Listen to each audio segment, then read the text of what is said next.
Assalamualaikum warahmatullahi wabarakatuh. Waalaikumsalam warahmatullahi wabarakatuh. Alhamdulillahi nahmaduhu wa nasta'inuhu wa nastaghfiruh. Wa na'udzu billahi min syururi anfusina wa sayyiati a'malina. Asyhadu an la ilaha illallah wa anna Muhammadan abduhu wa rasuluh. Allahumma shalli wa sallim wa barik ala nabiyyina wa habibina Muhammad wa ala alihi wa ashabihi wa man tabi'ahum ila yaumiddin, amma ba'd. Para peserta kuliah FHI yang dirahmati Allah, kita berikan syukur kepada Allah malam hari ini, di Selasa malam ini, bersama kembali di kuliah Tazkiyatun Nafas. Semoga setiap kita berada di majelis ini, di tempat kuliah ini, kita merasa bahagia dan sangat bahagia karena kita bisa merasakan keteduhan, kedamaian, ketenangan akibat kita mencoba untuk mendalami ajaran Allah yang lebih spesifik ini dalam kaitannya dengan tazkiyatun nafas.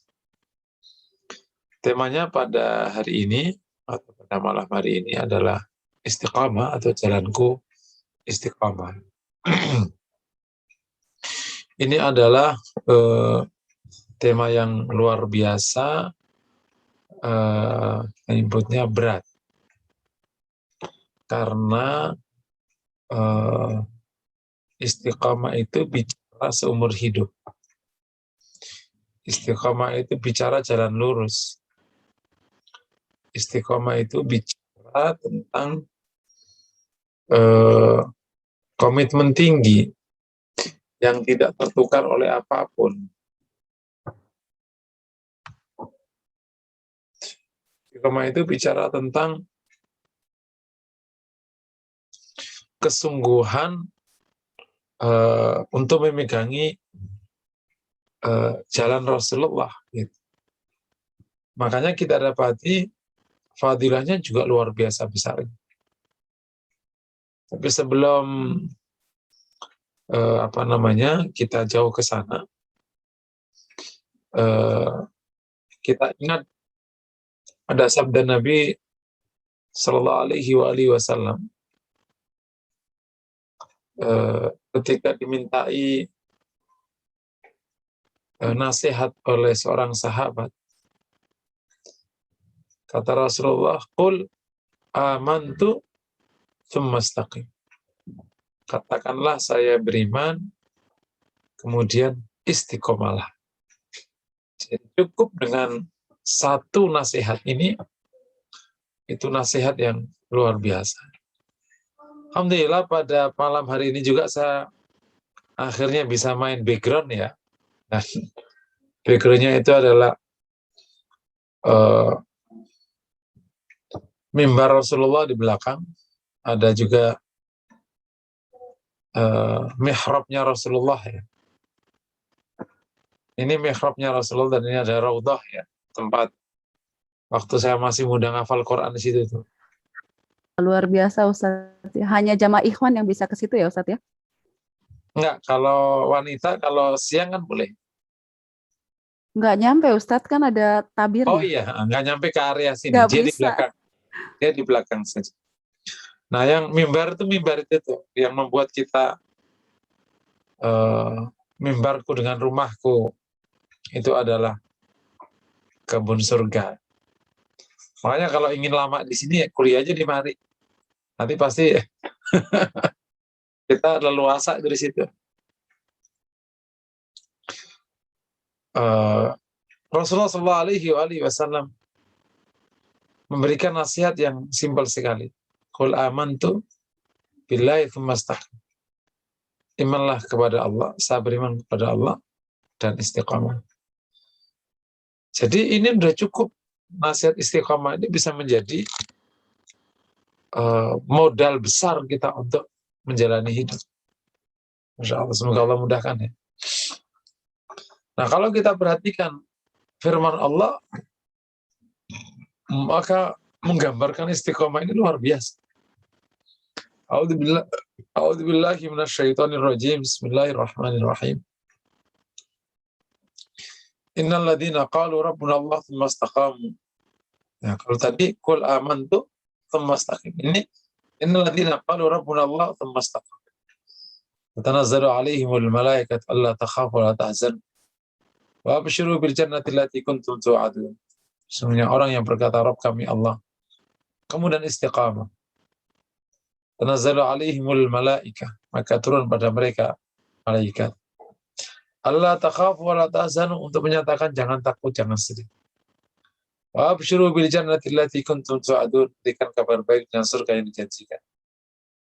Nahnu awliya'ukum fil hayati dunya fil akhirah, kami adalah penjaga kalian, wali kalian di dunia dan di akhirat. Walakum fiha ma tasha'i anfusukum, kau mendapatkan yang diinginkan dari kalian.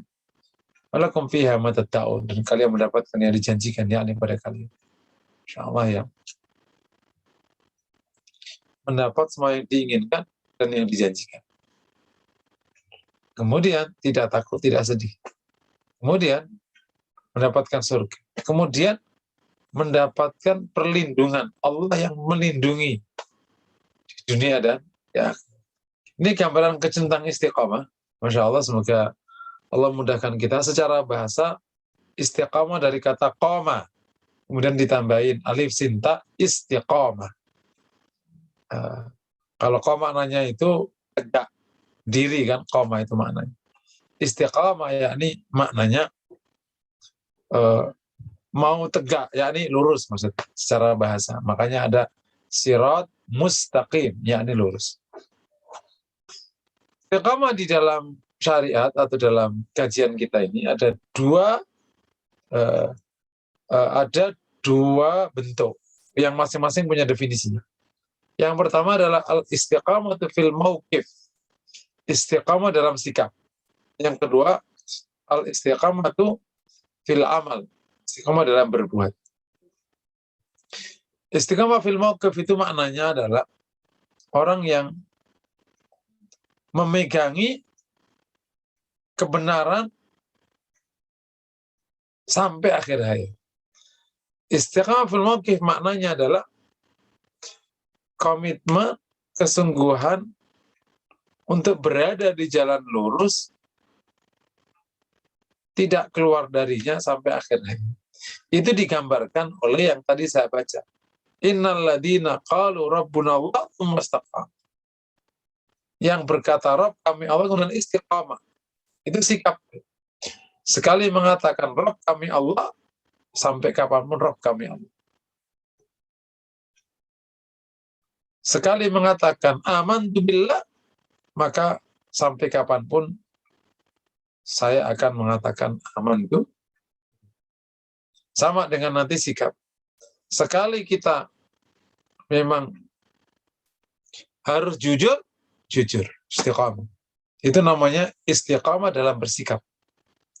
Nah, istiqamah dalam bersikap ini bisa diterjemahkan menjadi punya integritas yang tinggi. Nah, gitu. Mungkin terjemahan yang dekat, istiqamah dalam mauqif itu adalah berintegritas tinggi. Ini orang yang bersikap sangat lurus dan benar dalam semua halnya. Tidak tergoda oleh apapun. Dan tidak bisa dijebak oleh apapun, tidak bisa meleset oleh apapun. Lurus. Suka dikatakan orangnya lurus. Itu maknanya istiqamah. Orangnya lurus banget. Bahkan cenderung lurus super sekali. Udah kayak besi aja itu, nggak pernah bengkok sedikit pun. Bisa dipahami ya? Nggak bisa diapa-apain. Masya Allah. Itu jejak, leres, gitu. Lurus. Yang kedua adalah istiqamah fil amal. Istiqamah dalam amal. Apa artinya? Adalah al-mudawamatu fil amali ila akhiril qiyam. Langgeng dan terus-menerus dalam mengerjakan perbuatan yang sudah ia mulai. Ini yang disabdakan Nabi atau lebih tepatnya riwayat Aisyah tentang Rasulullah, karena ahabbul amali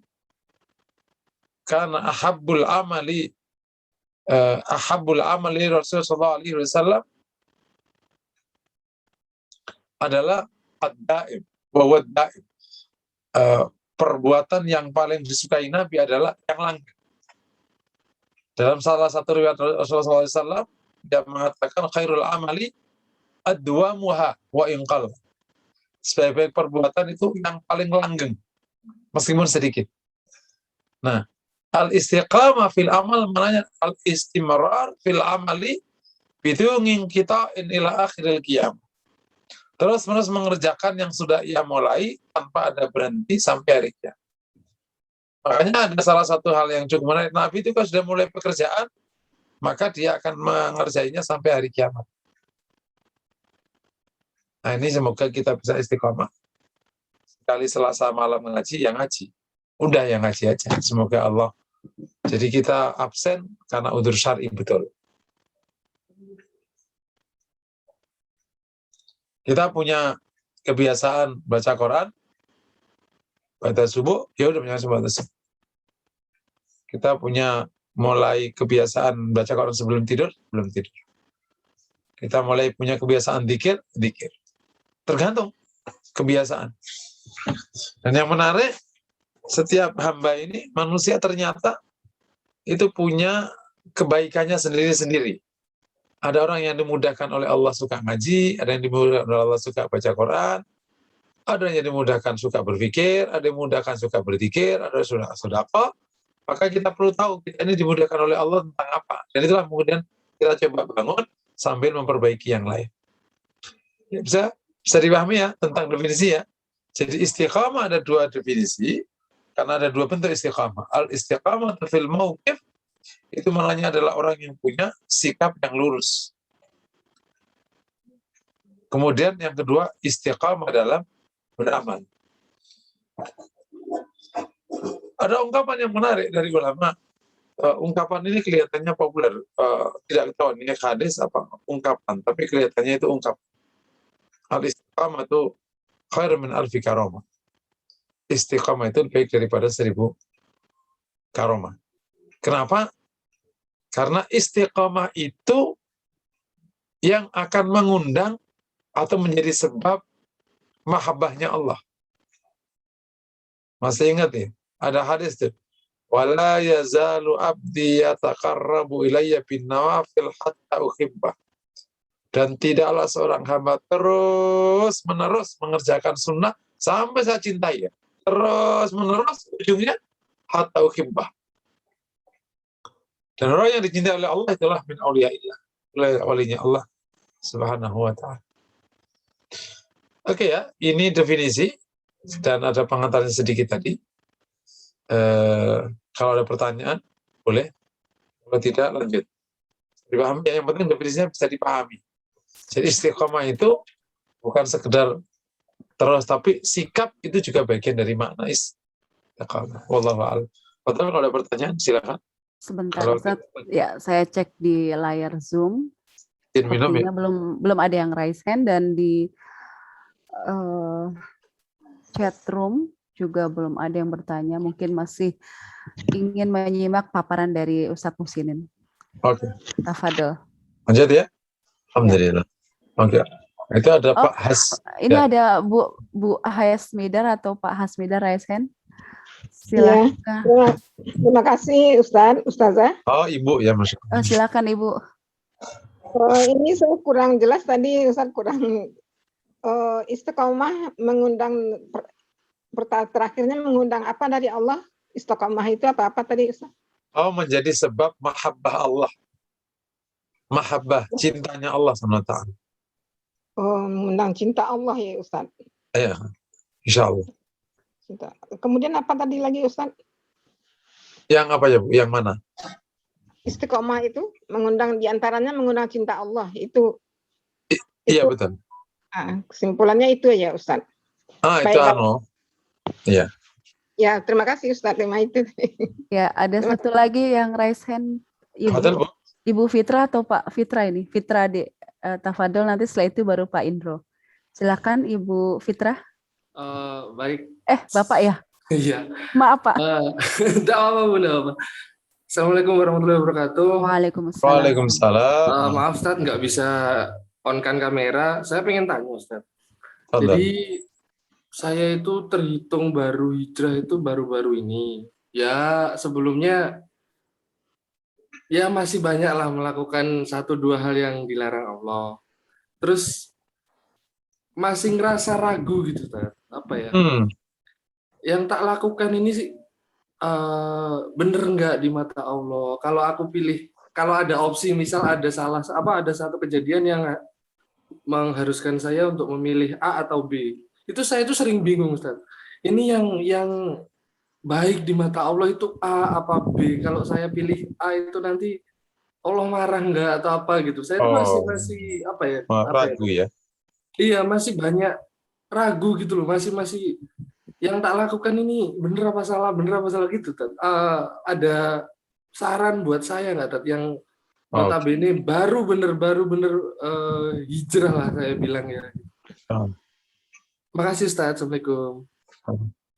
Allah, kita berdoa semoga tadi Mas Fitra ya, Allah kuatkan, Allah tinggalkan, dan Allah mudahkan jalannya menuju kebenaran.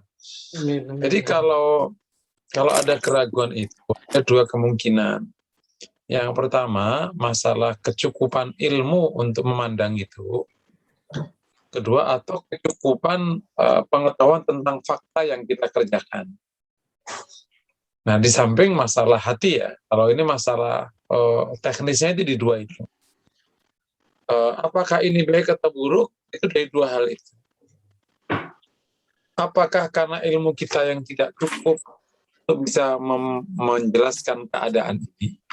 Misalnya gini ya, contoh misalnya apa nih, masalah bisnis, ya kan? Bisnis ini sebenarnya halal apa haram sih? Halal apa haram? Nah itu ada dua kemungkinan. Karena ilmu kita yang kita miliki ini cukup nggak menganalisis bisnis yang kita kerjakan? Atau kita mengetahui detail bisnis kita nggak sehingga kita bisa hukumi? Itu nggak bisa. Atau misalnya kalau ibadah, kalau kita kerjakan di sunnah apa bid'ah sih? Bid'ah apa sunnah? Kok kata orang sana sunnah bid'ah, boleh nggak boleh? Nah ini kan masalah ilmu. Nah oleh karena itu usul saya, karena proses hijrah ya nggak apa-apa. Kalau ada ragu, mungkin bisa langsung gini. Mungkin usul saya yang konkret itu, pegangi saja 1-2 ustadz yang Bapak ini nyaman dan merasa bisa bertanya cukup. Cari mentor, ustadz yang cukup ilmunya dan baik agamanya, baik sekali agamanya, sehingga kalau ngasih masukan hukum itu sangat hati-hati dan komit. Nah itu nanti kalau ada apa-apa, tanyain aja dulu. Nah itu cara paling gampang. Nah kalau kemudian kita dapati antar ustadz kok silang pendapat misalnya, ya udah cari yang bisa menjelaskan silang pendapat itu supaya nggak apa-apa silang nih, pilih aja ini, saya kayak gitu. Insyaallah para ustadz tahu lah masalah kayak gitu. Itu yang pertama. Nah yang kedua, sambil kita bisa cari mentor tadi yang bisa jawab case to case tadi, kita coba tambah ilmunya. Memang harus mempercepat istilahnya. Karena para istilahnya kan new taubater ya, obat baru atau hijrawer. Apa istilahnya itu bukan hijrawer ya, apa itu sih? Ada istilah khusus tuh para hijrah ini itu memang tantangannya kan kita semua para hijrah itu kan sudah hidup di tengah yang sudah complicated gitu. Kan bukan anak baru yang belum mukallaf gitu. Dia hijrah saat dia udah mukallaf, bahkan dia sudah bersuami, beristri, yang kehidupan sudah complicated, yang harus mendapatkan ketegasan hukumnya. Ini boleh, ini nggak boleh. Dia kan bingung memang. Nah, oleh karena itu, tadi di samping megangi aja ustadz tertentu atau ulama tertentu, yang terus kita bisa dapat penjelasan hukumnya. Yang kedua, kita meningkatkan diri agak lebih cepat. Istilahnya ngejar ketertinggalan. Karena kalau enggak, bisa lama terus itu lama. Bisa berbulan-bulan, bertahun-tahun bahkan. Bertahun-tahun nggak ketemu. Nah, sehingga nggak cukup cepat itu kenaikan keberagamaan. Jadi sayang. Nah, insya Allah kalau kita sungguh-sungguh Allah akan mudahkan. Apalagi hari ini kan media banyak sekali kan, pakai kajian online, pakai apa saja itu. Insya Allah kalau kita sungguh-sungguh cepatlah insya Allah. Saya berikan contoh salah satu dosen IPB. Itu dulu Masya Allah bukan lagi sekedar maksiat, menentang banyak ajaran agama. Tapi entah gimana setelah pulang dari Amerika itu, entah gimana akhirnya pokoknya taubat. Di umur 40 itu taubat. Dulu boro-boro taubat, benar-benar semua ajaran itu ditentang. Bukan sekedar maksiat biasa, menentang. Tapi Allah berikan hidayah, taubat. Dalam waktu 5 tahun, dahsyat. Hafal Quran, dan membaca tafsir banyak dari Al-Quran, dan akhirnya benar-benar mengejar ketertinggalan, hanya butuh waktu 5 tahun. Ini contoh konkret kalau kita ingin mengejar ketertinggalan. Ada seorang mu'alaf wanita di Belanda yang suaminya orang Indonesia, dan karena dulu si suaminya itu Muslim, dan ternyata wanita Belanda yang akhirnya bisa masuk Islam, Islamkan sama suaminya. Tapi begitu mu'alaf, istrinya yang ngejar ketertinggalan. Jauh ilmunya, bagusan istrinya. Gitu. Karena akhirnya malah menulis buku, jadi ustaz lah, menjadi pendakwah di Belanda. Padahal dulu yang Islamkan itu suaminya, yang sampai sekarang suaminya masih kerja di pabrik. Jadi ini masalah bab komitmen mengejar ketertinggalan. Semoga Mas Fitra bisa, insya Allah nanti Allah akan mudah. Yang pegang nanti ada, yang pertama tadi, pegangi salah satu ustadz yang bisa memandu, tapi terus kejar ketertinggalan. Insya Allah nanti Allah akan mudahkan. Sambil terus banyak berdoa, memohon kepada Allah, salat, agar terus dipandu, akhirnya ketemu ini yang bagus, yang menenangkan, yang nggak meragukan, ini bagus, sehingga akhirnya meningkat sekarang. Allah alam bisa. Jazakumullah khair Ustadz untuk jawaban pertanyaan dari Bapak Fitra tadi. Semoga Allah berikan kemudahan bagi Bapak Fitra untuk istiqomah setelah berhijrahnya. Baik, kita lanjutkan pertanyaan dari Pak Indro yang sudah raise hand. Silahkan Pak Indro. Ya, makasih Bu In. Assalamualaikum Ustaz. Waalaikumsalam. Ya, Ustaz, mencermati tadi makna dari istiqomah tadi ada dua definisi atau dua makna tadi ya. Nah, kemudian kalau kaitannya dengan surat Al-Fussilat Ustaz ya, innalladzina qalu rabbunallahu tsumma istaqamu tatanazzalu. Itu yang dua itu apa dua-duanya atau salah satu dari dua itu yang menyakup istiqomah di sini Ustaz? Oke, yang istiqamah di innalladzina qalu rabbunallahu tsumma istaqamu tentu itu mencakup dua-duanya. Karena kan dari Rabbunallah tsumma istaqamu itu kan berawal dari sikap, yakni iman, kemudian dia istiqamah menjalankan imannya. Nah, waktu bicara menjalankan imannya, itu kan berarti ada amalnya. Cuman yang dominan dari innalladzina qalu rabbunallah tsumma istaqamu itu adalah dalam bersikap itu. Sehingga yang dalam konteks beramal itu ditegaskan sabda Nabi yang maknanya adalah mudawamah gitu. Makanya di dalam istiqomah itu maknanya ada dua kan. Yakni maknanya adalah komitmen terhadap kebenaran, yang kedua adalah terus-menerus menjalankan kebaikan. Sehingga jadi dua. Nah, kalau ayat tadi sebenarnya mencakup dua-duanya, cuman kan yang dominan yang pertama. Karena innalladzina qalu rabbunallah itu sikap. Tsumma istaqamu. Wallahu a'lam bishawab. Baik, Ustaz. Jazakallahu khairan.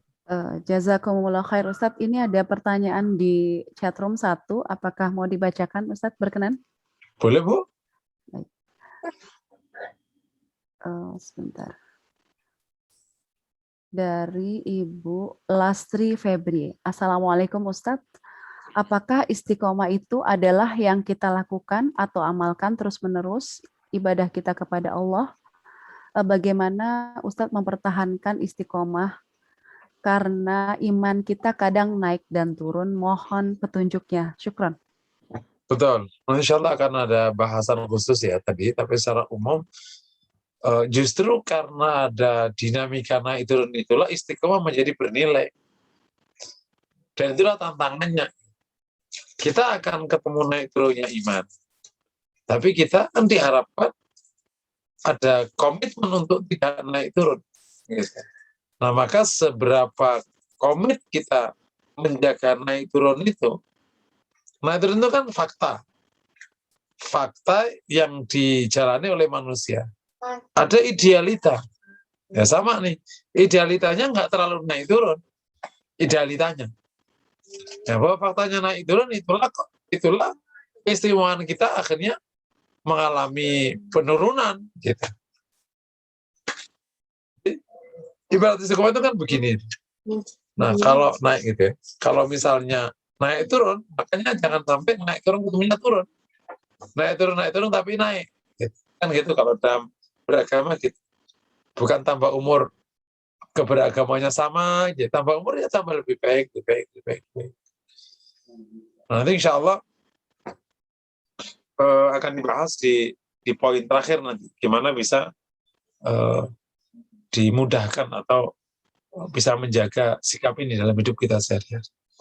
Insya Allah. Baik, tafadhol Ustadz, bisa dilanjutkan materinya. Nah, sebelum saya lanjutkan, saya ingin sampaikan kepada para peserta, mohon bisa menginfokan ke grupnya masing-masing, kan ini kan ada 5 grup ya di WA, atau bisa infokan ke nomor chat yang ada di sini, jika Bapak Ibu yang tinggal di luar Jabodetabek. Saya ingin petakan yang di luar Jabodetabek itu ada berapa. Dari situlah kita akan lihat jejaring. Gitu.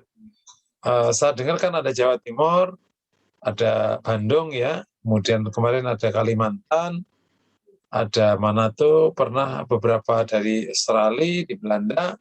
Nah, ini mohon yang di luar Jabodetabek bisa infokan ke ada nomor handphone ya Bu ya, yang disampaikan di chat ini. Ada menginfokan ke grup WA-nya bahwa kami dari ini alamatnya ini. Kami akan lihat namanya seberapa kuat di setiap daerah yang memang di luar Jabodetabek. Kita coba nanti bantu menggrab kanan kirinya sehingga kita bisa lebih share. Oke, kita lanjut. Ini sampai ke Makassar juga Ustadz. Oh, Makassar ya? Iya. Saya share sampai Makassar, Lombok, cuma mungkin mereka menyimak via YouTube mungkin. Ya, YouTube ya. Karena beda jam. Ya Allah. Semoga Allah mudahkan, Allah syiarkan, dan Allah juga jaga keikhlasan kita agar berbuah kebaikan kelak di akhirat. Jadi amal yang tinggi sekali. Jamaah yang dirahmati Allah, poin berikutnya, poin kedua ya. Kita nyebutnya, kenapa harus ada istiqomah? Atau apa urgensinya istiqomah? Yang pertama, istiqomah adalah sikap untuk menjaga kita bisa berakhir dengan baik dalam hidup. Yakni husnul khatimah. Karena yang dinilai itu di ujung. Dan istiqomah itu ibarat adalah jalan yang memastikan kita sampai ke tujuan. Sikap yang membantu dan memastikan kita bisa tetap berada di jalan yang benar. Jadi kapanpun Allah panggil kita di jalan yang benar. Tapi kalau kita belok, pas belok dicabut nyawanya. Naudzubillah min dzalik. Padahal itu bahaya sekali karena innamal amalu bil khawatim. Amal itu tergantung di ujung-ujungnya. Dan yang menarik, kita semua tidak tahu ujungnya. Ada tanggal lahir, tapi nggak ada tanggal. Orang tidak tahu kapan tanggal meninggal. Semoga Allah jaga kita semuanya. Apalagi situasinya seperti yang sudah kita rasakan hari ini. Nah, tapi kalau insya Allah dengan istiqamah, ibarat kapanpun berarti jalan yang benar kan. Nah, terutama yang sikap-sikap pokok kayak iman, kayak Islam, kayak kejujuran, sikap-sikap pokok ya. Apalagi yang pokok-pokok, ikhlas. Nah, itu kalau ikhlas, nggak pas, enggak. Gitu. Apalagi yang tinggi-tinggi. Ini dengan istiqamah, insya Allah ada harapan kita mendapatkan husnul khotimah. Yang pertama ya. Yang kedua, istiqamah ini adalah sikap yang membantu kita untuk bertahan di tengah fitnah. Jadi istiqomah itu kan kekokohan sikap. Kekokohan sikap berdampak kepada keberlangsungan amal. Ya, kekokohan sikap yang berdampak kepada keberlangsungan amal. Dalam situasi fitnah, kalau sikap kita nggak kokoh, kena kita. Kalau dalam kena prank, kalau misalnya dalam bahasa orang sekarang. Dan fitnah itu emang dari semua ujung penjuru mata angin. Dari mana saja, Masya Allah. Belum pernah ada situasi yang menghinggapi kita serumit situasi yang sekarang kita hadapi. Dulu orang tua kita menghadapi penjajahan. Dan orang tua kita muda mengalami itu. Dan akhirnya dewasa dan tuanya setelah negeri ini merdeka. Kita tidak pernah mengalami penjajahan. Ya, generasi baby boomers ya, atau generasi X kalau kita. X itu kan nggak mengalami penjajahan. Nyaman dia hidup sudah normal. Beras sudah berlimpah, sekolah sudah oke, nggak sesulit orang tua kita. Tapi ternyata Allah berikan ujian di awal abad 21, orang yang nggak pernah mengalami penjajahan di abad 21, mengalami situasi yang jauh lebih pelik daripada penjajahan abad 19. Itu namanya masa fitnah yang luar biasa. Kalau fitnah penjajahan, jelas tuh, musuhnya gampang. Istilah kata, kalau kita tidak di area peperangan, ya aman aja. Itu kan, saya dulu pernah mikir, kenapa Muhammad itu bisa berjalan? Iya kan, asal tidak di area peperangan kan aman aja. Karena kan perangan kan di titik-titik aja kan, bukan se-Indonesia ini perang sepanjang aja kan di titik-titik tertentu. Nah, sekarang kita fitnahnya itu udah masuk ke rumah-rumah. Fitnah handphone, fitnah TV, sekarang fitnah virus. Dari itu semua akhirnya mulailah berjibaku sikap-sikap, informasi-informasi yang jauh lebih berat penyikapannya. Emang nggak sampai dibunuhin, tapi masalahnya bisa berdampak kepada keberagamaan dan lain sebagainya. Nah, ini istiqamah insya Allah membuat kita tidak tergoda dan bisa melewati fitnah-fitnah itu. Kata Rasulullah SAW, badiru bil amali fitnan kakita illailil mudlim. Bersegeralah kalian untuk berbuat baik, karena akan ada fitnah seperti potongan malam yang gelap gulita. Yusbihu rajulun mu'min wa yumsi kafir. Mukmin pagi hari, sore kafir. Wa yumsi mu'min wa yusbihu kafir. Sore mukmin, pagi kafir. Ya bi'udina bi arad minad dunya, menjual agamanya dengan sedikit dari dunia. Itu fitnah. Dan tidak terlalu jauh. Situasi itu ada di kita. Kalau kita rasa-rasa. Nah, itu jawabannya istiqamah. Terus kokoh aja sudah. Nah, insya Allah kalau kokoh, tetap beramal, maka insya Allah kita selamat dengan izin Allah. Ibarat, karena kita ini udah kokoh, meskipun ada angin topan, ya insya Allah nggak tumbang. Tapi kalau kita lihat bangunan itu nggak kuat, ya. Nah, istiqomah itu kekokohan itu. Yang ketiga, ya, yang tadi sudah kita antar di pengantar, Istiqomah ini penting karena ternyata ini adalah perbuatan yang paling dicintai Allah, atau sebaik-baik perbuatan dan yang paling disukai Rasulullah SAW. Khairul amal adwamuha. Sebaik-baik amal itu yang paling langgeng. Nah, sebaik-baik amal dan yang dicintai Rasulullah itu yang langgeng-langgeng begitu. Bahkan diperintahkan Nabi, qul amantu billahi tsumma istaqim. Jadi luar biasa. Yang terakhir nomor 4, sebagaimana juga disebutkan tadi di ayat, itu fadilahnya besar sekali. Nanti kita akan bahas fadilahnya. Jadi penting karena juga memang mengandung fadilah. Sekaligus langsung ya, apa itu fadilahnya? Fadilah istiqomah itu. Kalau kita ngerujuk ke ayat tadi, minimal kita dapati 5. Dan ini luar biasa pentingnya. Yang pertama, tatanazzalu alaihimul malaikatu alla taqafu wa la tahzan. Mendapatkan penguatan dari malaikat untuk tidak sedih, tidak sedih, tidak takut. Tidak takut, tidak sedih.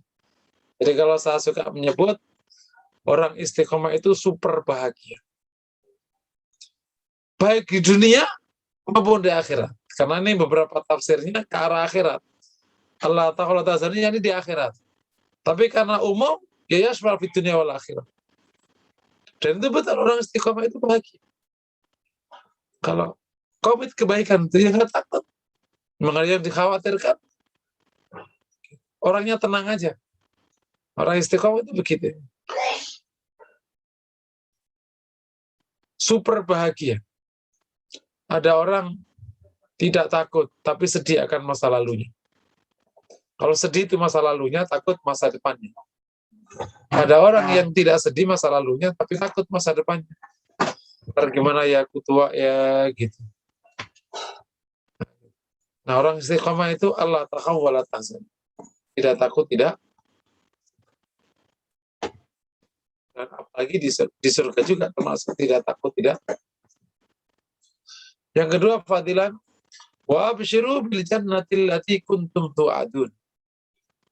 Mendapatkan berita gembira akan surga yang dijanjikan.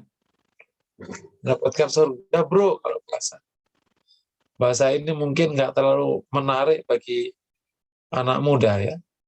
Kalah dengan kata sukses, kaya, apalagi yang menarik itu karirnya melejit, usia muda, pasif income. Itu semua cita-cita semua orang. Tapi insya Allah kita semua akan sangat-sangat terpesona dengan kalimat surga. Ada orang berkata, itu surga mulu, jawabannya biarin, nggak apa-apa. Kenapa? Kalau lo mau neraka, nggak apa-apa, jangan ngajak saya. Saya maunya surga. Saya maunya emang surga. Urusan dunia, insya Allah Allah mudahkan. Kalau kita fokus ke surga, masa sampai dunianya nggak dapat? Karena di surga itu kan ahli orang-orang beramal baik. Pasti Allah akan kuatkan banyak.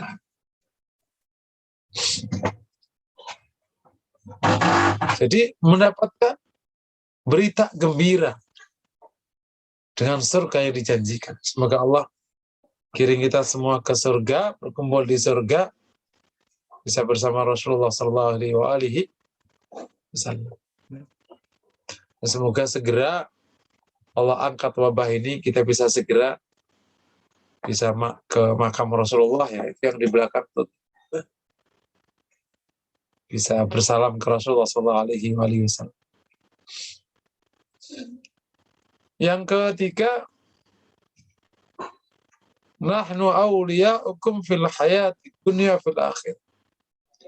Allah menjadi pelindung mereka di dunia dan di akhirat. Allah lindungi hamba istiqomah ini di dunia dan di akhirat. Dilindungi sudah. Mendapat wilayah. Wilayah itu perlindungan, penjagaan, cinta, kasih sayang, itu lengkap makna wilayah. Jadi Allah yang menjadi wali atas mereka-mereka, yang mengurus mereka. Masya Allah ya. Dijaga kok dijaga oleh Allah. Masya Allah. Makanya kalau kita lihat yang kisah-kisah di bawah, ada orang yang sering dapat pertolongan dari Allah. Nah, itu disebut dengan karomah itu. Nah itu karena nahnu auliyakum fil hayati dunya wal akhirah.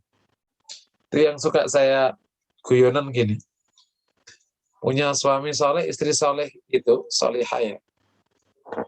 Itu satu sisi mengasihkan dan menyenangkan. Tapi satu sisi menakutkan. Karena orang ini nggak bisa diapa-apain. Kalau sakiti dia, Allah akan jaga dia. Gitu. Dan itu betul. Saya ada kisah wanita yang sangat solihah itu. Nggak bisa disakiti sama suaminya.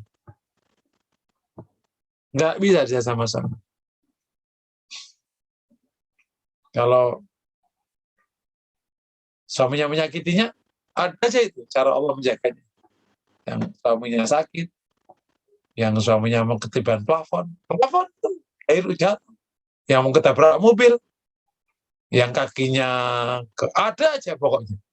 Karena wanita ini memang salihah sekali, menjaga kehormatan, taat sama suaminya, memberikan hartanya pada keluarganya, mengurus keluarganya full siang malam. Demikian juga kalau suami saleh, hati-hati, nggak bisa disakiti Allah yang akan ngurus. Karena apa? Nahnu auliyaukum fil hayati dunya fil akhirat. Nah, punya istri yang tidak salihah itu atau suami tidak salih itu satu sisi nggak menyenangkan, satu sisi nggak apa-apa. dia nggak apa-apa, nggak ditolong sama Allah aja. Digoyon aja ya. Maksudnya suami tidak salih, istri nggak salih, nggak apa-apa, Allah nggak nolong dia aja. Karena apa? Ya karena mungkin si Allah bukan siapa-siapa. Tentu hanya Allah yang tahu. Ini guyon aja maksud saya. Jadi hati-hati dengan orang-orang yang istiqomah itu. Karena Allah menjadi pelindung mereka. Masya Allah.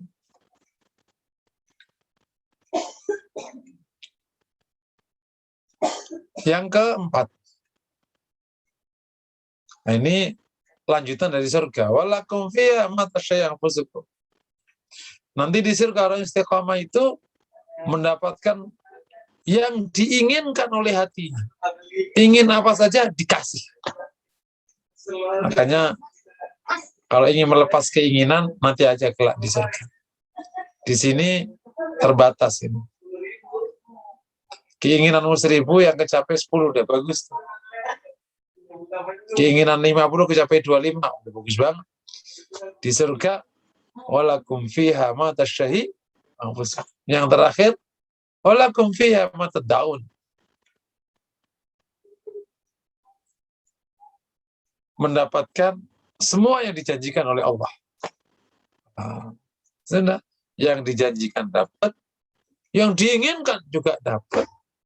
Dunia akhirat dijaga oleh Allah.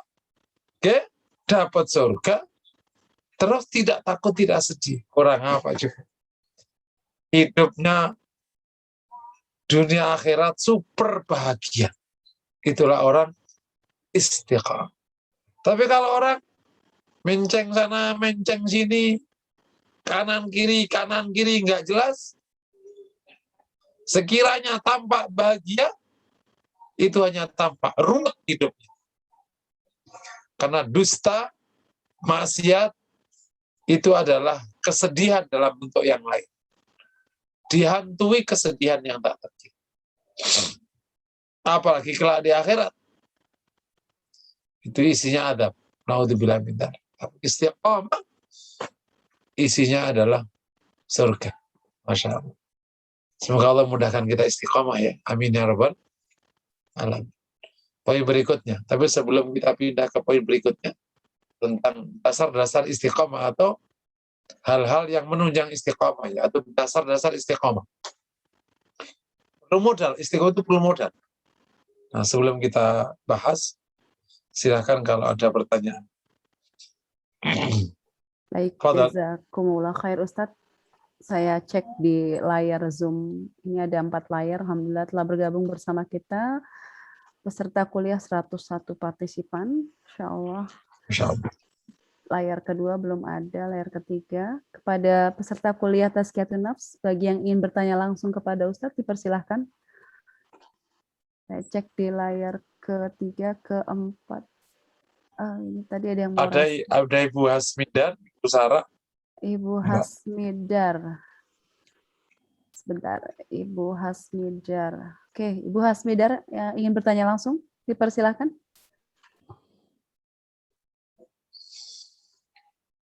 Silakan, Bu.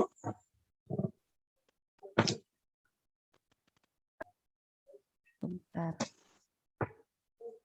Ibu Hasmidar apa masih monitor? Ya. Pindah ke Ibu Sarah. Ibu siapa? Ibu Sarah. Iya. Ibu Sarah dipersilakan. Bismillahirrahmanirrahim. Assalamualaikum warahmatullahi wabarakatuh. Waalaikumsalam warahmatullahi wabarakatuh. Afwan Ustaz, ini mengenai istiqomah. Bahwa tadi Ustaz mengatakan bahwa orang yang istiqomah itu dijamin bahagia dunia akhirat. Yang saya ingin tanyakan adalah sebatas atau kapasitas seperti apa istiqomahnya ini seseorang ini yang bisa mendapatkan tadi kebahagiaan dunia akhirat. Karena selama proses kehidupan ini pasti manusia itu kan selalu diliputi dengan permasalahan itu gitu. Pasti ada aja, selalu Allah uji gitu selama sebelum dia selama hidupnya gitu. Jazakallahu khairan. Assalamualaikum warahmatullahi wabarakatuh. Waalaikumsalam. Ya memang kita perlu ngebedain nih antara kita bicara idealita ya, bicara konsepsi dasar. Itu ngaji kan memang konsepsi dasar. Nanti praktek di lapangan itulah kemampuan kita. Antara bahagia dengan ujian itu dan masalah itu sebenarnya itu dua hal yang berbeda. Dan berarti orang yang punya ujian maknanya sedih. Dan yang tidak punya ujian berarti bahagia. Enggak selalu. Ada orang diuji bahagia. Ada contoh. Anak pintar di kelas, ujian. Seneng dia. Karena sebentar lagi bakal dapat hadiah. Karena dia nomor 1.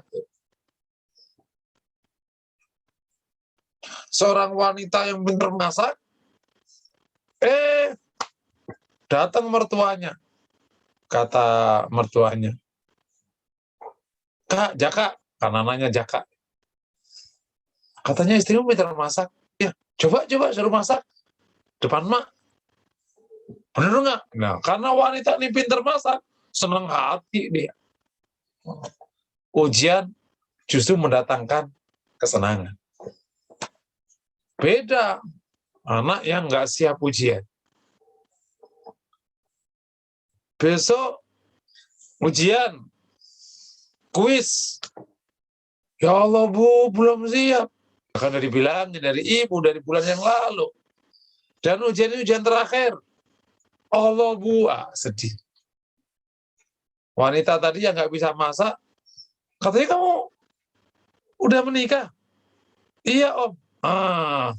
Suruh masak deh. Pokoknya siapa aja yang masuk keluarga kita harus pintar masak. Bu, bisa masak nggak? Jangan bilangin, jangan, ntar dulu. Gak apa-apa sebisanya. Aduh gimana? Nah, karena dia tidak bisa masak. Jadi kami ulangi lagi, kebahagiaan itu tidak selalu identik dengan keberlimpahan. Justru bisa jadi kebahagiaan itu bersama ujian. Jadi maksud saya, istiqomahlah yang insya Allah, baik ujian atau kenikmatan, insya Allah bagi hamba ini tetap la takhafu wa la tahzan. Ya, saya katakan tadi, meskipun ada sebagian tafsir, takhafu wa tahzan itu areanya di surga. Tapi karena ini umum, insya Allah bisa diumumkan. Al-ibrah bi umumil lafzi, berarti itu untuk umum. Nah, apa yang membuat orang bahagia itu? Kalau diuji, namanya sabar. Apa yang membuat orang bahagia kalau didapat karunia? Namanya syukur. Diuji itu kalau sabar, ya nggak sedih. Namanya kan sabar, kuat. Jembatan itu roboh bukan karena beratnya beban, karena kemampuan jembatan di bawah beratnya beban. Itu tunggu saya ngerujuk ke materi sabar. Kalau ada jembatan kemampuannya 100 ton, yang lewat 90 ton, ya nggak roboh. Ada jembatan kemampuannya 1 ton, yang lewat 2 ton, roboh. Loh. Ini ada orang baru nggak bisa nelpon suaminya aja langsung, aduh, pusing aku minta cerai, nggak bisa ditelepon. Oh, padahal nggak ditelepon, padahal tadi teleponnya cuma mati aja. Tapi ada orang suaminya nggak pulang tenang, ya, suaminya ditelepon nggak bisa tenang, nggak kirim duit tenang. Kenapa? Iya, uang duitnya udah disiapin dari awal. itu bab sikap. Nah, ini ngomongnya gampang, insya Allah lah prakteknya. Jadi kalau ditanya dengan istiqamah, insya Allah bahagia, insya Allah. Ya kan salah satu bentuk istiqamah tadi ya tetap sabar, tetap juga itu komitmen kan, terhadap sikap-sikap yang benar ya. Wallahu a'lam bishawab. Jazakumullah khair Ustadz untuk jawaban pertanyaan Ibu Sarah. Ini ada 2 pertanyaan, yang satu raise hand dan di chat room. Saya persilakan, saya bacakan dulu ya yang di chat room dulu ya Ustadz ya. Padahal Bu. Nanti baru Ibu Hasmidar menyusul. Dari Ibu Heni. Ibu Heni Haloho bertanya kepada Ustadz, mohon bertanya dengan tema yang beda. Saya pernah membaca bahwa kelak kita akan disatukan dengan anak dan suami dan orang tua kita di surganya Allah. Dengan syarat harus beriman, disatukan artinya di satu tempat di surganya. Tapi kan kita dengan anggota keluarga yang lain itu tidak sama ketakwaannya. Dan kita tidak diberikan balasan sesuai dengan apa yang kita usahakan. Mohon penjelasannya Ustadz. Mungkin amalan mereka dengan amalan kita berbeda, kok kita bisa ditempatkan dalam satu surga yang sama gitu mungkin kali. Mohon penjelasan. Ya, jadi gini perlu dipahami ya, masalah disatukan ini banyak peluangnya. Itu kan salah satu karunia Allah. Kan setiap masing-masing hamba itu punya kamar. Nih ingat ya, konteks di surga itu.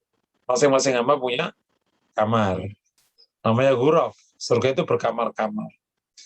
Nah, di kamar itu ada sekian kenikmatannya. Termasuk ada pasangan, ada wildan mukhalladun, anak-anak yang melayani, kayak setiap masing-masing hamba. Nah, kalau istrinya di dunia, kok min ahlil jannah, maka insya Allah akan disatukan dengan suaminya, saling mensyafaati. Maka kalau istrinya min ahlil jannah, akhirnya dia bisa masuk dan dia dicabut darinya rasa cemburunya. Ini salah satu bentuk bersatunya keluarga. Kalau begini bentuknya. Nah, yang lain gimana? Jadi pada waktu habis hisab di area mizan itu mereka bertemu keluarga itu. Karena setelah mizan itu kan sirat. Setelah mizan itu sirat. Nah, di sirat itulah nasib akan terjadi. Makanya di sana bertemu keluarganya. Itu pertemuan terakhir. Dalam arti, karena bisa jadi kan yang satu selamat, yang satu nggak selamat. Nah, di situ itu. Bapak Ibu bisa baca buku Tadhkirah tentang riwayat masalah ini. Nah, itu yang bisa jadi ada di situ wilayahnya ketemunya. Nah, kalau semuanya min ahlil jannah, kan mereka masing-masing punya keluarga. Tapi ingat, di surga itu ada pasar. Gitu. Nah, di pasar ya area pasar. Jadi itu kehendak Allah SWT kalau bisa mempertemukan mereka gitu. Tapi apakah ada riwayat khusus? Ya kayak gini harus ada penjelasan khusus, tidak bisa. Tapi yang jelas di surga ada pasar. Orang keluar ke pasar. Gitu. Mereka duduk-duduk di taman, mereka duduk-duduk gitu ya. Al-Araiki mutakiin itu duduk di atas dipan itu atau di atas sofa itu duduk-duduk kan. Artinya mereka ada di area yang yang berhadapan Itu gambaran surga begitu. Nah, bisa aja pertemuan, bisa aja. Akan beda, ya kan? Hurufnya beda, tapi bisa aja Allah izinkan mereka ketemu karena kan ada satu klausul di surga yang memungkinkan itu terjadi, yakni orang mendapatkan yang diinginkan. Kan orang mendapatkan yang diinginkan. Dan Rasulullah SAW menggambarkan betapa dinamisnya kenikmatan surga itu. Kan sebuah riwayat yang juga diriwayatkan oleh Imam Baghawi, ada sahih. Rasul menggambarkan ada seorang di surga kelak, terus minta kepada Allah, ya Allah, aku ingin punya kebun. Allah berfirman padanya, bukankah saya sudah berikan kepadamu semua kenikmatan? Ya Allah, tapi saya ingin kebun. Maka Allah berikan padanya kebun. Kemudian dia menanam, dan gak lama kemudian panen. Nah, ini ada dinamika. Mungkin nggak seorang nanti, ya Allah, aku ingin ketemu orang tuaku. Bisa jadi. Karena walakum fiha ma tasyaa'u. Tapi ya secara khusus apakah itu ada? Ya kita nggak punya dalil. Kan surga tidak bisa pakai logika kan. Cerita surga harus ada dari sunnah Nabi. Tapi ada klausul yang umum untuk orang mendapatkan yang diinginkan. Itu mungkin saja. Karena kan mendapatkan yang diinginkan. Makanya ada seorang sahabat ketika mendengar hadis tadi, dia bisa tanya Rasulullah, pasti dia orang Ansor. Maksudnya, kan yang orang Ansor yang punya keinginan punya taman, kan? Punya kebun. Kalau orang Muhajirin kan maunya punya toko. Itu menggambarkan betapa kenikmatan di surga itu dinamis. Jadi apa itu? Semua yang kau inginkan di dunia itu Allah akan berikan nanti kelak di akhirat. Jika kau menginginkan. Wallahu a'lam bishawab.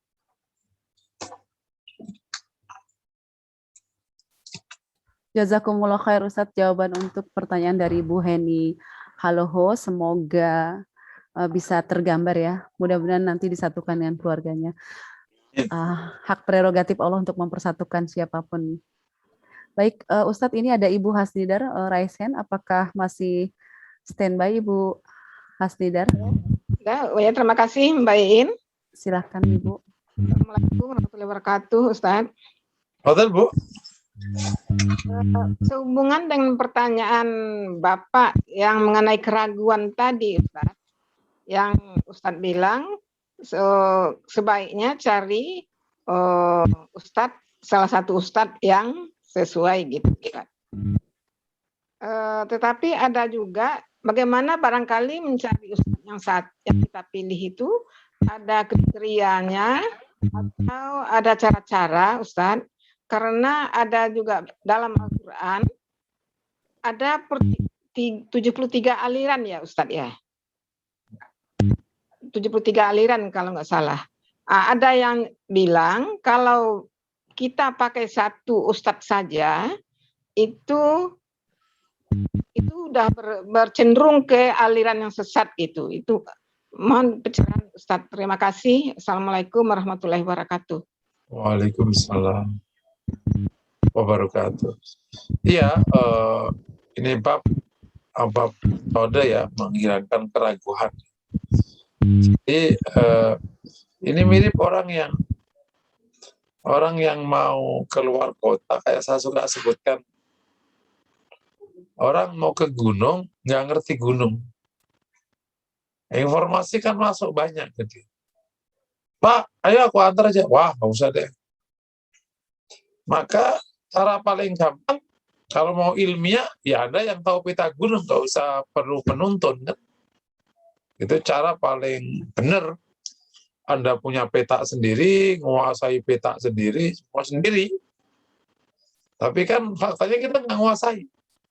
Kita perlu pemandu. Pemandu ini bingung nih. Pak, sini aja sama aku. Cepat. Aku aja Pak, itu mah cepatnya belangsak, jalannya susah, lewat aku aja deh. Agak jauh dikit, tapi yang jelas darahnya itu sudah rapi Pak. Panjang lebar lah. Dan di sini Anda perlu mencari pemandu. Yang jelas bukan berarti kalau pemandunya banyak, satu sesat, nggak begitu cara berpikirnya. Yang diperlukan adalah cari pemandu, memang repot juga. Gimana cara taunya pemandu ini baik? Wah, kita kan nggak tahu kebaikan. Nah, itu makanya menggunakan mata hati aja. Kira-kira pemandu ini jujur apa enggak? Kan ketahuan dari cara ngomongnya. Terus ilmunya cukup nggak? Kan ketahuan dari materi yang disampaikan. Gini Bu ya, ini gunung gede ini, gini cerita, wah ini kayaknya ini bagusnya. Kira-kira kayak gitu. Sambil minta pertolongan kepada Allah SWT, semoga Allah berikan kita pemandu yang baik. Agar apa? Agar tidak ragu. Kan kalau ragu terus kan kasihan ya. Jadi perlu pakai mata hati untuk memilih pemandu. Cirinya sih dua, cirinya cuma. Ulama itu yang benar cirinya dua. Ilmunya cukup, takwanya tinggi. Caranya nggak gitu. Ilmunya cukup, takwanya tinggi. Tapi insya Allah, kalau kita serius mencari pemandu yang baik, Allah akan tunjukkan. Loh, tapi kan kita kadang bingung. Ya, itu kan ada orang ke gunung ketemu pemandu yang salah. Kan bisa jadi. Tanya gitu. Tapi kan pada waktu dia memilih itu, loh, Pak katanya, saya ini mau ke atas puncak, Pak. Bukan begini. Ya ini bisa. Pak, kalau jalan yang dilalui orang itu nggak gini, jalan air nih, Pak. Kan kita juga punya data-data kecil yang membuat. Misalnya gini, ikut saya Pak, pokoknya dijamin masuk surga Pak. Pokoknya asal Bapak store duit ke saya, jamin.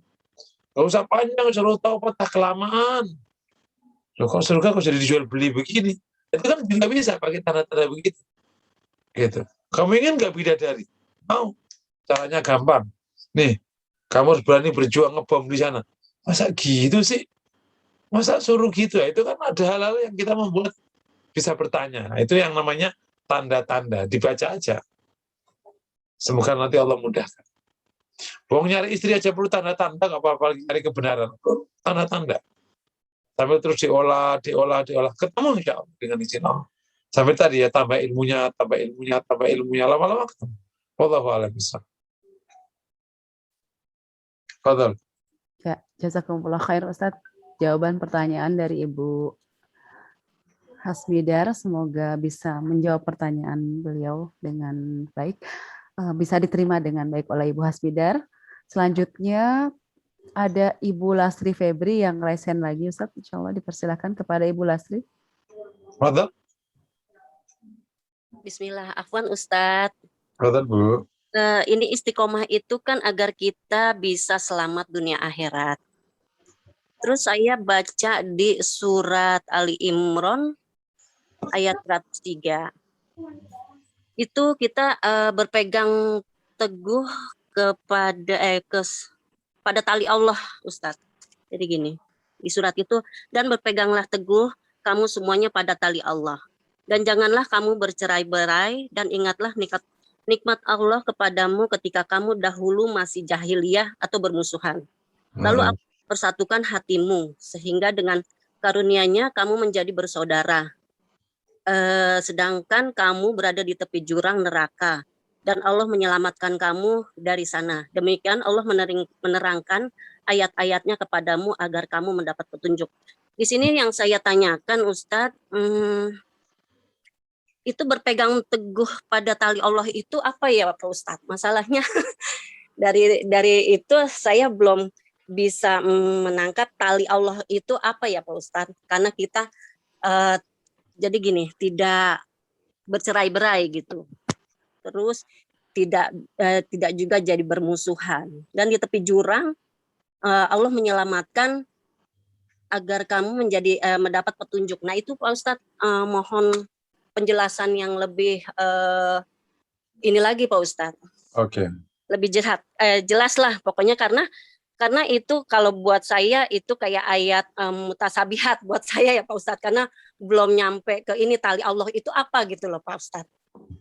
Oke. Kan Ustadz seperti itu. Dan, itu bukan ayat mutasabihat, itu ayat jelas. Kalau kita nggak paham bab lain.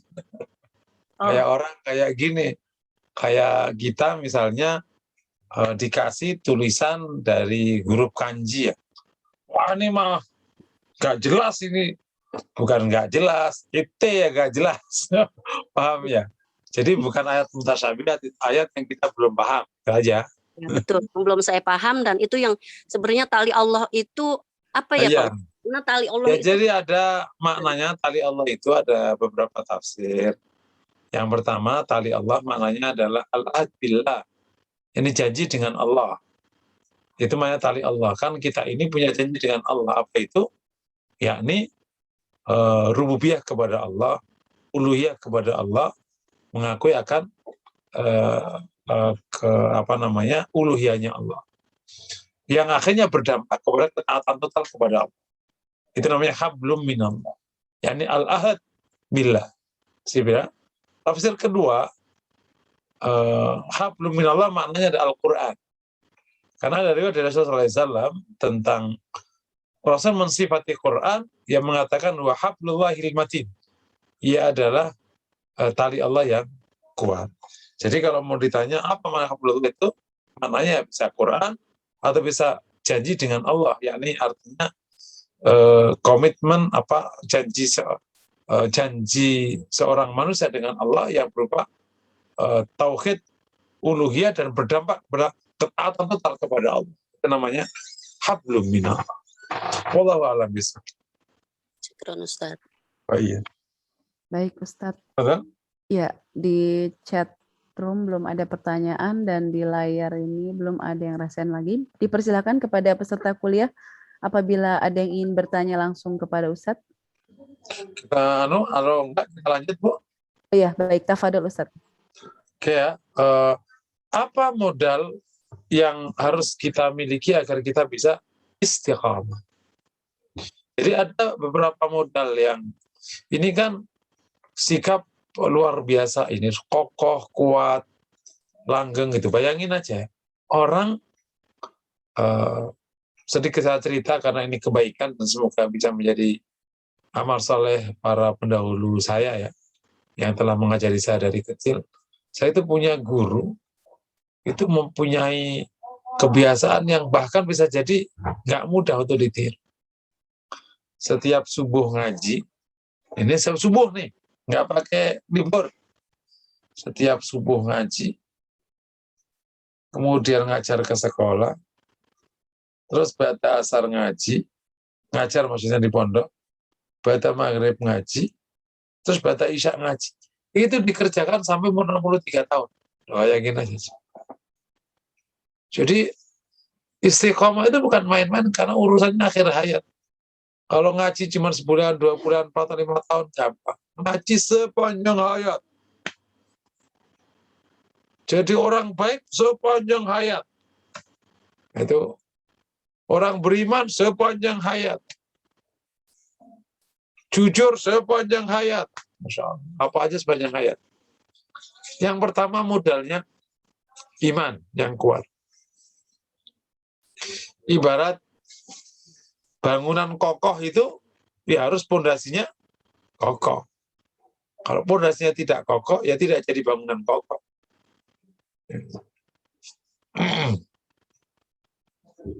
Iman yang kuat ini ya berarti diproses dengan ma'rifatullah dan seterusnya, sebagaimana proses kajian di Jumat pagi ya, masalah iman.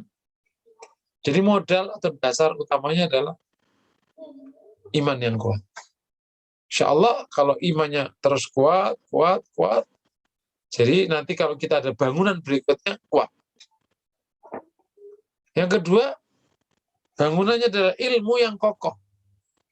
Orang bergeser sikapnya terkadang karena ilmunya nggak kokoh. Makanya kita dapati orang yang alim cenderung lebih istiqomah daripada yang tidak alim. Kenapa? Ilmu. Meskipun tidak menjamin. Karena kan ada bab yang lain. Disinilah thalabul ilmi menjadi penting dan super penting. Thalabul ilmi menjadi penting dan super penting.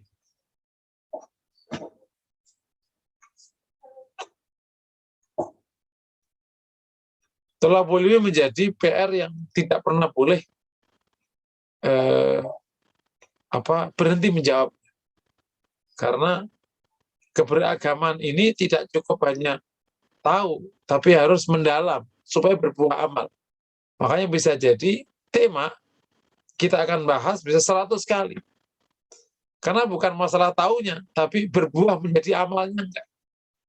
Nah, sehingga bisa jadi pas sekian kali kita ketemu tema itu, kita ketemu itu satu clue, satu quote yang bisa masuk, kita bisa berubah. Itu bagian dari proses perubahan yang harus kita nikmati perjalanan.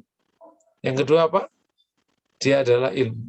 Model ketiga adalah, saya suka nyebutnya sikap terhadap dunia. Apa itu? Kalau zuhud, insya Allah cenderung untuk bisa istiqomah. Yang membuat tidak istiqomah itu karena tidak zuhud.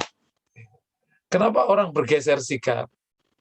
Ya, bi'udinahu bi'arudin minat dunia. Menjual agamanya dengan sedikit dari dunia. Begitu zuhud, ya udah. Karena zuhud pasti saking cintanya pada akhirat kan. Karena cinta, ya dia terus mau cinta.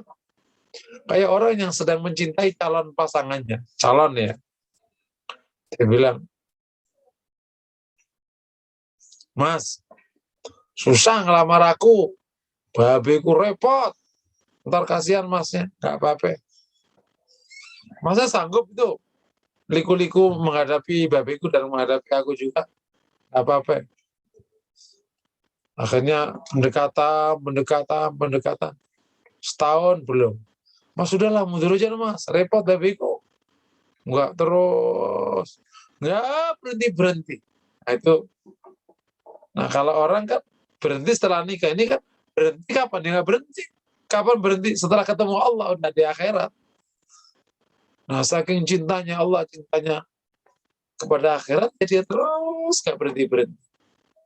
Kamu berzuhud. Makanya zuhud ini luar biasa fadilah.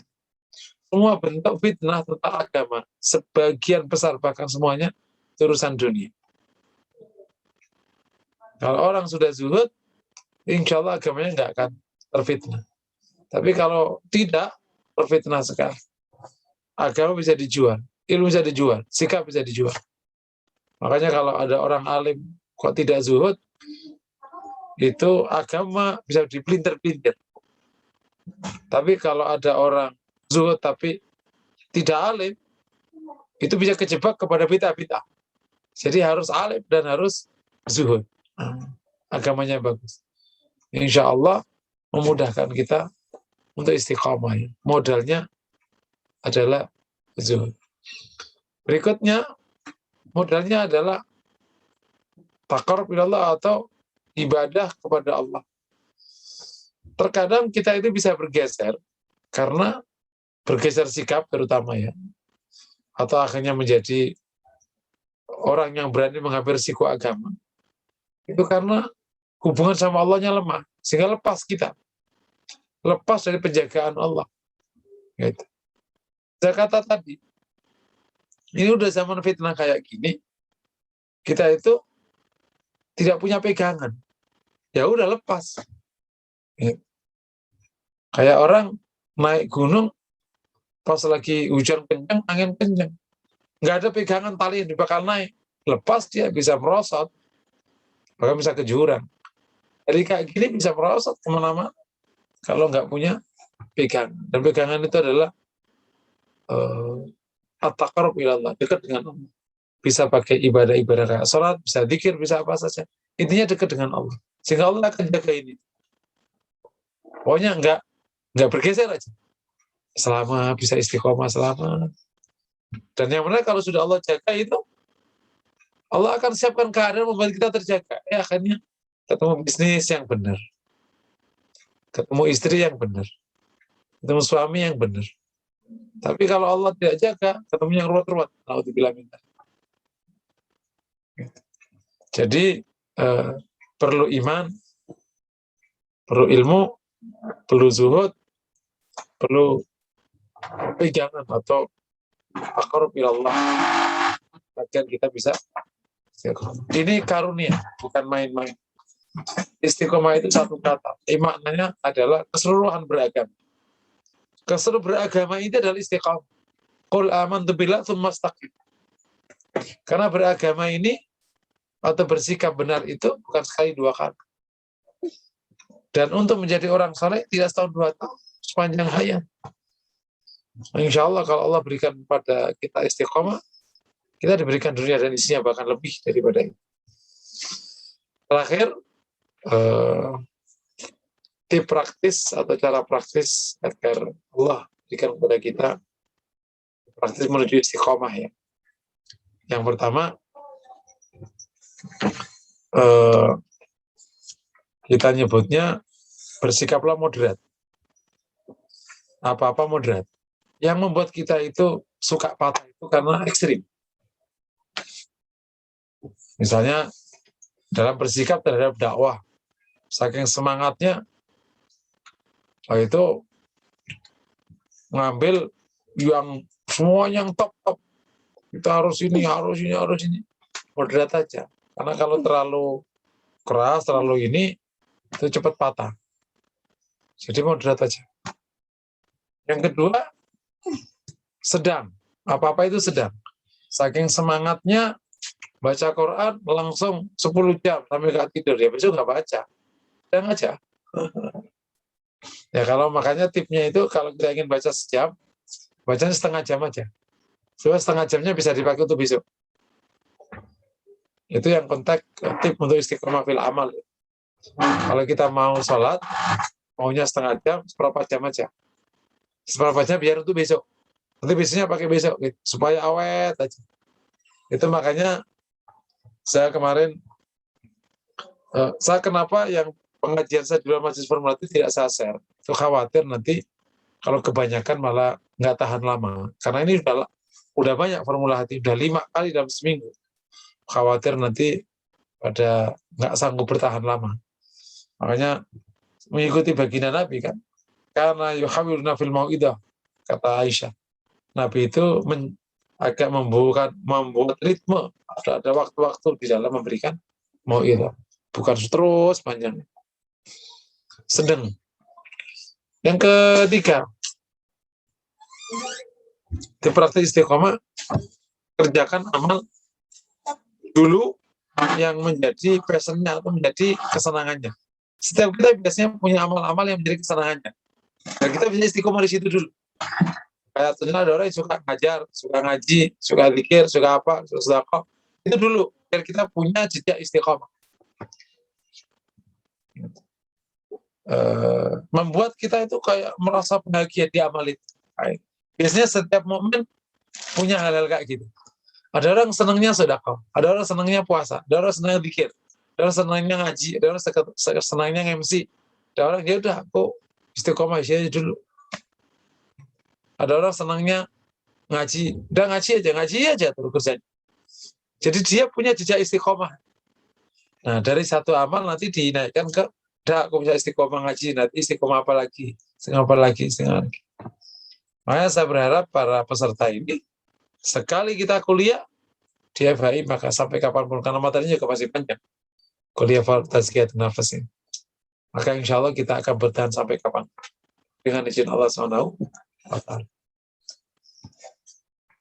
Dan doain ya, kita semua termasuk saya istiqomah. Pokoknya ini ngaji aja terus. Insya Allah. Tip berikutnya agar kita bisa istiqomah, kita masuk ke komunitas atau ke lingkungan yang cocok dengan amal-amal kita itu. Misalnya yang suka tahajud, ya berarti grup tahajud. Kalau yang suka ngaji, grup ngaji. Karena akhirnya kita saling diingatkan dengan orang yang punya pesan yang sama. Gitu. Grup apa lagi itu, grup zikir. Kan ada grup zikir, ya udah grup zikir aja istiqomah.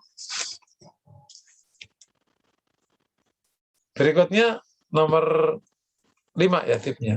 Buat ritme yang nyaman, jangan yang ideal. Jadi istiqomah itu tidak harus setiap hari, ritmenya aja. Dibuat ritme yang nyaman.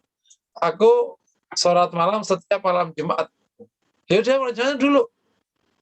Jangan langsung setiap malam, nggak bisa istiqomah. Aku mau, ini istiqomah yang terkaitannya dengan amal ya, bukan yang sikap ya. Kalau sikap yang tadi. Aku mau sedekah setiap Jumat ya, sedekah apa Jumat berkah itu. Senin ntar dulu gitu. Nah, nanti habis itu baru naik. Gitu. Itu namanya buat ritme. Aku mau baca Quran setiap awal bulan sekali. Gak apa-apa tuh. Istiqomahnya setiap awal bulan. Itu ritme namanya. Buat ritme. Ritme yang memungkinkan Anda bisa istiqomah. Jangan ritme yang paling ideal. Yang memungkinkan Anda bisa istiqomah. Nanti kalau sudah istiqomah dinaikkan. Nah, dinaikkan. Insya Allah ya. Tip berikutnya digabung ya antara tip istiqomah di sikap dan istiqomah dalam beramal. Gabung. Itu adalah kita nyebutnya relax aja urusan dunia. Relax aja. Yang membuat kita terkena kita tidak istiqomah dalam bersikap itu adalah karena terlalu ngoyo sama dunia. Nah, kalau relax lah. Dapat alhamdulillah, kalau dapat nanti kita cari lagi. Kan relax ada orang yang kayak gitu tuh. Ada orang yang super ngoyo. Nah, super ngoyo ini suka kejebak akhirnya. Kita kemana-mana sikapnya. Nah, anginnya kemana? Ya tergantung angin. Kalau anginnya ke utara, dia ke utara. Kalau selatan.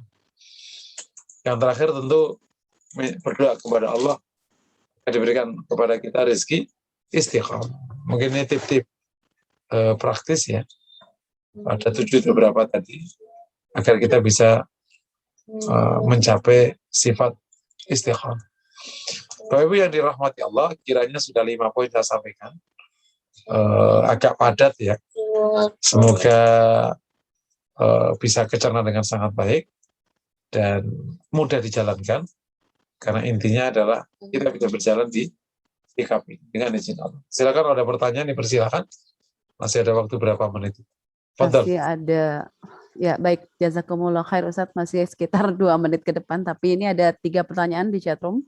Satu pertanyaan direct message ke saya bacakan. Assalamualaikum Ustadz, mau bertanya tentang istiqomah. Bagaimana jika kita berada di wilayah yang tidak kondusif? Kita tidak menyadari kalau itu tidak kondusif. Kita istiqomah di tempat itu untuk berusaha membuatnya lebih baik. Tapi pada akhirnya kitalah yang terpengaruh jadi tidak berkembang. Apakah kita tetap berusaha istiqomah atau berhijrah saja? Mohon pandangannya Ustadz. Iya, pilihan mukmin itu kalau di kondisi buruk, yang pertama dia mengubahnya. Jadi mengambil peran dakwah. Kalau tidak sanggup mengubahnya, berarti dia harus pindah. Jadi hanya itu pilihannya. Jadi kalau kita berada di lingkungan buruk, pilihan pertama kita mengubah. Kalau tidak bisa, berarti kita harus pindah. Karena berarti kita posisinya lemah. Karena kalau kita nggak bisa mengubah, berarti kita akan diubah. Bukan dirubah, tapi diubah. Wallahu a'lam. Fadal.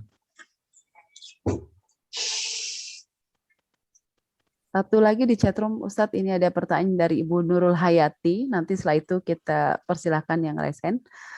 Assalamualaikum Ustadz. Tholabul ilmi yang paling utama baiknya untuk lansia agar mudah diamalkan secara istiqomah dan menggapai husnul khotimah. Yang untuk lansia itu apa Ustadz? Tholabul ilmi yang paling utama untuk lansia agar mudah, kemudian bisa menggapai bisa istiqomah dan menggapai husnul khotimah. Yang paling pas buat lansia mungkin seperti itu ya, kalau tidak salah konteks pertanyaannya. Menurut istiadat kita semua yang sudah kita sampaikan di majelis ya, di majelis ini yang majelis itu yang pokok banget. Ada Senin pagi itu kan, Senin pagi itu bab fikih ya. Kemudian Rabu pagi bab akhlak. Kemudian Jumat pagi bab tauhid. Kan yang pokok. Kalau tazkiyatun nafas ini kan lanjutan dari bab akhlak. Ini sudah lebih mendalam kan? Mendalam gitu. Nah, sehingga kalau mau yang mudah di majelis itu mudah. Langsung praktek. Karena kita harus beramal dengan benar. Berarti ada fikihnya. Tapi harus beradab dengan baik. Itu namanya adabnya. Kita tauhidnya harus benar. Itulah amal. Amal itu kan ada amal hati, ada amal lisan, ada yang bersifat tauhid, ada yang bersifat atika, ada yang bersifat hukum, amal-amal. Jadi kalau mau ditanya ngaji apa? Pertama ngaji tauhid, kedua ngaji adab atau akhlak, ketiga ngaji fikih. Nah, tazkiyatun nafas nih sebenarnya ada akhlak, tapi kan sudah mendalam. Sudah mendalam kan lebih jauh. Penting, super penting. Kalau Habib mau di sini, boleh. Allah alam. Bisa. Ya, baik. Dipersilahkan kepada Ibu Yuli untuk bertanya langsung kepada Ustadz. Ya, Assalamualaikum Ustadz. Waalaikumsalam. Tadi istiqomah itu kan menyeluruh ya, dalam semua aspek agama gitu Ustadz ya. Sementara kan banyak sekali aspek tadi. Terus juga kaitannya dengan sedikit tapi konsisten gitu ya Ustadz ya. Ya. Nah, itu kan pilihan-pilihan yang mesti kita ambil ya Ustadz ya. Misal saya ingin menanyakan ke Ustadz, bagaimana yang sedikit tadi itu bisa menjadi naik gitu Ustadz. Jadi kita nggak stagnan di targetan itu. Itu apa ya yang perlu sementara kan tadi juga jangan terlalu over gitu ya di luar perkiraan. Tapi bagaimana memanage antara sedikit itu tadi menjadi menambah gitu loh Ustadz. Iya. Gitu. Terima kasih. Jadi gini, ada tip yang praktis yang disampaikan oleh dosen saya dulu tentang masalah ini gini. Jadi caranya itu namanya kayak orang naik gunung yang tinggi sekali. Itu kalau Ibu perhatikan orang naik gunung itu tidak langsung naik enggak. Naik datar, naik datar, ingat ya gitu. Jadi cara naiknya itu gitu.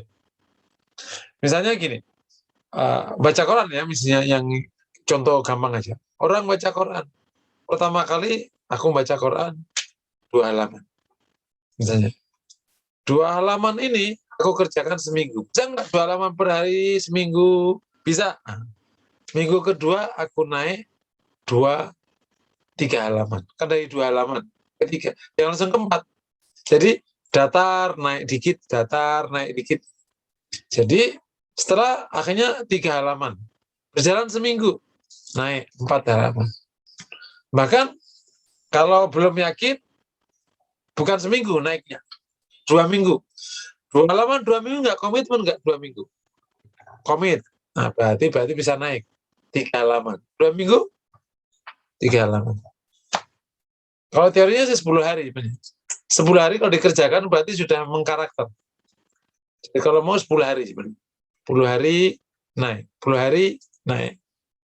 Nah, sampai nanti tidak sengaja, bukan nggak sengaja, tidak terasa, itu di akhir tahun bisa 4 jam nih.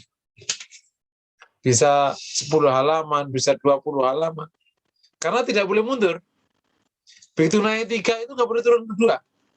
Istiqomah kan gitu. Jadi kalau 3 terus. Naik 4, terus naik 5.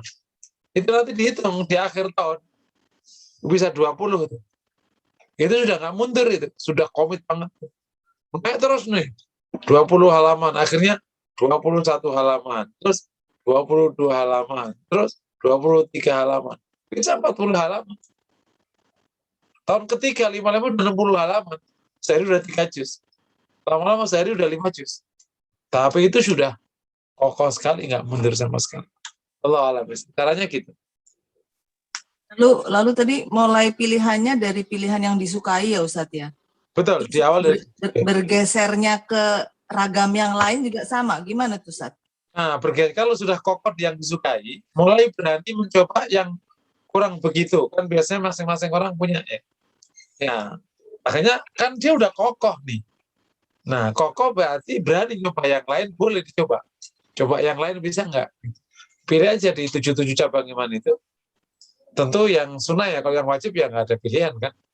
Nah itu kalau dicontoh di amal harian, untuk mulai dari dzikir ke Quran, ke dzikir tauhid, dzikir apa gitu.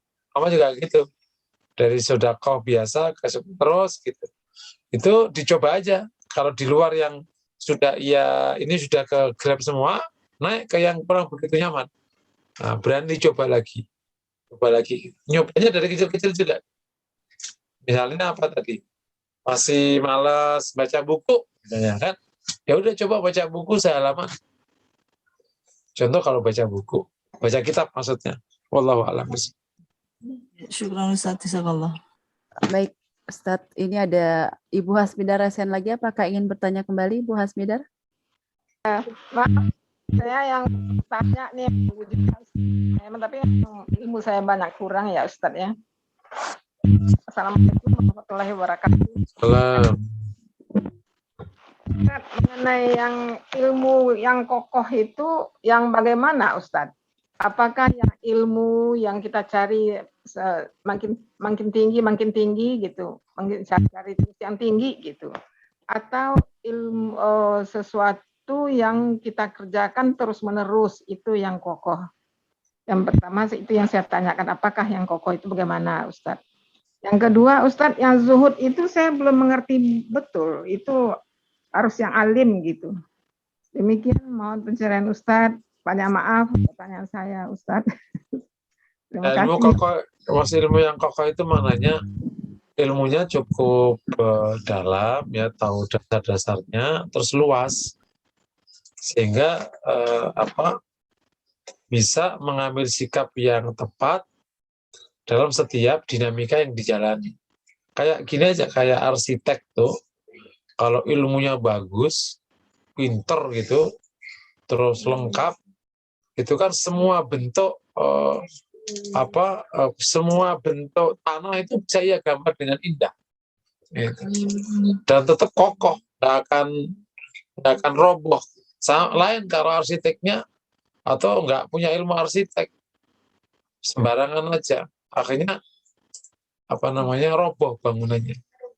Nah, kira-kira kayak gitu. Jadi ilmu yang kokoh itu ilmu agamanya, ini konteks agama ya. Menghadapi hidup ini ilmunya cukup mendalam, terus punya pilihan cukup variasi, itu membuat dia bisa menjawab tantangan. Kalau masalah zuhud itu sudah pernah kita bahas ya di sini beberapa pertemuan sebelumnya. Maknanya adalah saking cintanya kepada Allah, kemudian saking inginnya mendapatkan akhirat, ia mengutamakan urusan ini daripada yang lain. Sehingga fokus utama hidupnya adalah untuk memenangkan akhirat. Dunianya ia jalankan setelah itu. Ia menjadikan dunia sebagai modal untuk akhirat. Itu namanya zuhud. Wallahu a'lam bishawab. Ya, baik, jazakumullah khair Ustadz untuk jawaban pertanyaan dari Ibu Asmidar tadi. Sepertinya dia adalah pertanyaan pamungkas ya, karena kita sudah berlalu dari waktu yang kita sepakati bersama. Sebelum berakhir kajian kuliah Tazkiyatun Nafs malam hari ini, izin saya membacakan informasi yang sudah di-share di chat room. Bagi peserta kuliah yang ingin mendonasikan infaknya bagi keberlangsungan kegiatan Formula Hati Institute, dapat menyalurkannya ke rekening Bank Syariah Mandiri dengan nomor 71474-30919 atas nama Ibu Helva Afrianti. Semoga infak yang diberikan dapat memperluas manfaat dakwah dan kegiatan Formula Hati Institute. Di sini juga sudah di-share beberapa pilihan kajian yang bisa diikuti mulai dari hari Senin sampai hari Sabtu. Dan ini adalah kuliah Tazkiyatun Nafs yang rutin diselenggarakan pada Selasa malam. Salah satu dari yang dilaksanakan oleh Formula Hati Institute. Juga bagi peserta kuliah yang ingin bergabung di grup WhatsApp, bisa klik informasi yang sudah di-share oleh Pak Adi. Di chatroom tadi di awal beliau sudah share. Semoga bisa menambah wawasan ketika sudah ada di grup WhatsApp ya.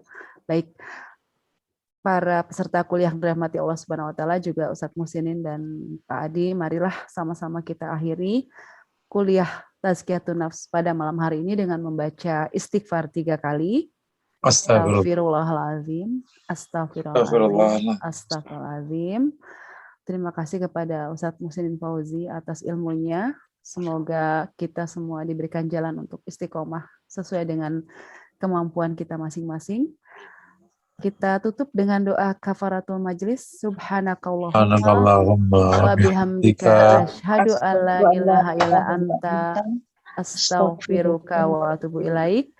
Saya selaku pemandu acara mohon maaf bila ada hal-hal yang kurang berkenan, salah penyebutan nama dan sebagainya. Semoga Allah memberikan ampunan kepada saya. Saya akhiri, billahi taufiq wal hidayah. Wassalamualaikum warahmatullahi wabarakatuh. Waalaikumsalam Waalaikumsalam. warahmatullahi wabarakatuh. Makasih Pak Ustadz.